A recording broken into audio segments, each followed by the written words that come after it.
Fala pessoal, torcedor tricolor. A volta do Brasileirão não foi nada legal para o Grêmio. O Cruzeiro ganhou por 4-1 e não tomou conhecimento do Imortal. Foi um massacre. O Grêmio ele foi pior do primeiro minuto ao último minuto, com o Cruzeiro sempre pressionando, tendo intensidade, criando jogadas. O Caio Jorge fez 3 gols, o outro foi do Vidalba. Um Cruzeiro que ainda obrigou o Volpe a ser um dos destaques ainda da partida. Então foi uma partida horrorosa do Grêmio. Podemos dizer que a boa notícia foi que entrou no segundo tempo o André Henrique, ele fez um gol e mostrou ter muito mais vontade e ser muito mais participativo do que o Arezzo, que nitidamente quer ir embora do Grêmio. Tem aquela questão da proposta do Peñarol e de não ter se adaptado ao Grêmio, então que vá para o Peñarol, porque sinceramente não está dando retorno ao tricolor. E o Grêmio, talvez pela sequência positiva que tinha antes de parar para o Super Mundial, acreditou que poderia tentar jogar de igual para igual com o Cruzeiro, poderia tentar explorar contra-ataques, duelar no meio de campo, mas não. O meio de campo do Cruzeiro dominou em todos os momentos. O Grêmio sentiu falta do Dodi, que é um bom marcador, sentiu falta do Christian Oliveira, que é um dos destaques do Grêmio na temporada, sentiu falta do Bright White, que lá na frente é um dos destaques, o Marlon também, porque o Lucas Esteves, fraquíssimo, ele chega pouco no ataque, defensivamente vai mal, e a dupla de zaga do Grêmio não funcionou, porque com a intensidade do Cruzeiro, chegava toda hora os jogadores e o Kahneman perdia na velocidade, o Wagner Leonardo também se atrapalhava, enfim. O próximo jogo do Grêmio é na quarta-feira, pela Sul-Americana, jogo de ida do playoff contra o Alianza Lima, lá no Peru.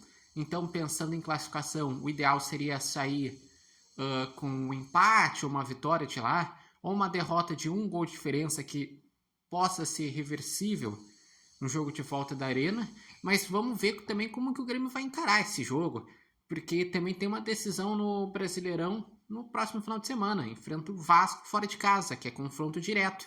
Vasco, que é o 14º, com 13 pontos, e o Grêmio, que é 12º, com 16 pontos. Porque podemos dizer que tem uns 5, 6 clubes grandes do futebol brasileiro que estão jogando futebol bem mais ou menos, principalmente no Brasileirão. São eles a dupla Grenal, o Vasco, o São Paulo, o Santos e o Corinthians. Esses 6 estão muito mal no campeonato, estão atuando mal e têm mostrado as suas fragilidades. O Grêmio também tem a questão que, cadê as contratações? Só trouxe o Alex Santana até agora para ajudar e ter mais uma opção como segundo volante. Ele, digamos assim, ele vai ser útil para a temporada, mas ele não é um jogador que vai resolver os problemas do Grêmio. E o Cristaldo, novamente apagado. Aí que tá. E quando entra o Monsalve não dá a resposta. Essa questão do meio armador até agora tem alternado e nenhum dos dois trouxe uma resposta. Já tem o Edenilson no banco, talvez contra o Vasco bote o Edenilson centralizado, tente rechear um pouco mais o meio, mas enfim, é um problema que o Grêmio tem. A questão de ter mais um zagueiro pela esquerda, ou pela direita, melhor, porque pela esquerda já tem o Kahneman e Wagner Leonardo, tem um zagueiro pela direita, não contratou ainda.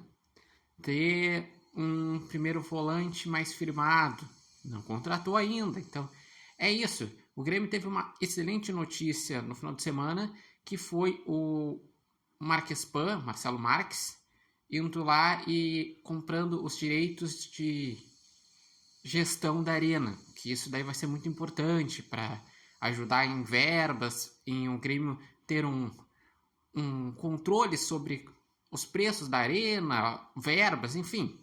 Mas isso daí é mais também pensando na questão política, da eleição do final do ano, pensando, bem provavelmente ele deve ganhar aí um mandato a partir do ano que vem. O problema é esse, o Grêmio, enquanto não vem esses investimentos maiores, ele tem que se encontrar, ele tem que encontrar mais jogadores, precisa ter um futebol mais consistente, nem precisa ser um futebol assim tão bonito, mas pelo menos mais competitivo, que ser goleado pelo Cruzeiro, por mais que o Cruzeiro vive um grande momento, tá brigando pelo título e o Grêmio tá brigando contra o rebaixamento, não dá para ser goleado para o Cruzeiro, porque são dois dos gigantes do futebol brasileiro, então isso mostra, o Grêmio vai ter que melhorar e a partida de volta do Brasileirão gerou muitas preocupações. E vocês, o que acharam da partida? Vocês acreditam que o Grêmio vai conseguir agora dar uma resposta, seja na Sul-Americana contra o Alianza Lima, ou seja no final de semana contra o Vasco no Brasileirão? E o que o Grêmio deve fazer? Preocupar com a questão do mercado, ajustes técnicos? Digam aqui nas suas opiniões. Lembrando que o vídeo tem oferecimento do repórter Matheus Wolff da Barbearia Independência.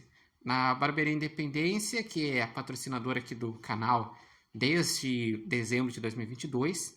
E vocês podem acompanhar o repórter Matheus Wolff no TikTok, no Instagram e no canal do YouTube Repórter Matheus Wolff.